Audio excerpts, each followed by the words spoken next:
Hey everybody, it's Miss Cargyle. I'm coming at you from the theater today because I want to share a little bit about our spring play with you. So it's called Much Ado About Southside. Our play is based on a classic Shakespearean play called Much Ado About Nothing.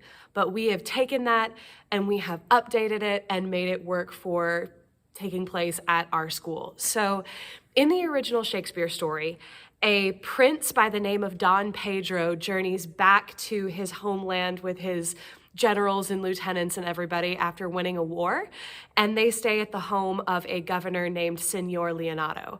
And while they're staying with him, one of Don Pedro's officers called Claudio, he ends up falling in love with Signor Leonato's daughter, who's named Hero. Claudio and Hero plan to get married, but Don Pedro's illegitimate brother, whose name is Don John, he causes some problems because he's mad that he's like the illegitimate one and not going to inherit his father's crown. And Don John and his friends spread a bunch of rumors about his brother, and it makes Claudio think that Hero has been unfaithful to him. And there's this whole big mistaken identity comedy story in there. It's lots of rumors and intrigue, and in the original Shakespearean English, it's a lot of fun.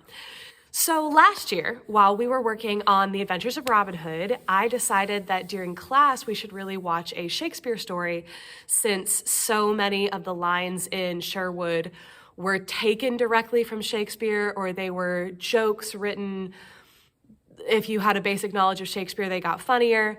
We watched the 1993 version of Much Ado About Nothing that Kenneth Branagh made, that had Emma Thompson and Denzel Washington and Keanu Reeves for some reason. And we really liked it. We enjoyed watching it. And then as the end of that unit, I asked the question, if we were to update the story to where it happened today at Southside, what would happen in this story? After all, there's a long history of Shakespeare comedies being adapted to happen at high schools. You've got movies like She's the Man, which is an adaptation of Twelfth Night, or 10 Things I Hate About You, which is based on the Taming of the Shrew. So we talked about, if Much Ado were taken and it were set in a high school, if it were set at our high school, what would happen in the play? We talked about how we can make the plot make sense. Maybe instead of soldiers coming home from war, they could be football players coming home from the state championship. Maybe instead of Signor Leonato being the governor of the city, maybe he's the principal of the school.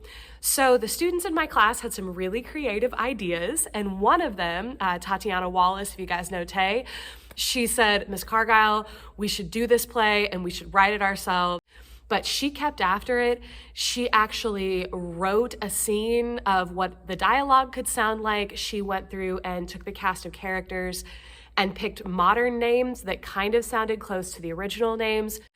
I wrote a basic script that hit the general plot points from the original play that we had discussed in class, and I brought it back to my beginning and advanced theater students. And over the next couple of months, we would read the script aloud in class and then figure out how to update the language. Olivia Murray politely informed me that it sounded like it was written like a millennial who's trying to sound Jay-Z, which hurt, but that was fair. And so everybody in class went through and made suggestions on how to make the lines sound more organic and reflect the way that teenagers actually talk to each other, with all the profanity removed, of course. So the story that we have is a reflection of a lot of work put in by a ton of different people over the last 5 or so months. We've worked hard to maintain the spirit of what Shakespeare wrote, even trying to bring in some of the rhythm and jokes from the original text while making it fun and modern and really unique to our school here at Southside. We talked about what the modern equivalents of the characters that Shakespeare wrote would look like, speak like, and what they'd be into. So what we've put together, it's a pretty fun show, if I do say so myself. So our show, which takes place at Southside, happens in an imaginary version of what next year could look like when we have a new principal and if the football team won a state championship. The characters are all fictional, but real people, places, and events do pop up in the dialogue.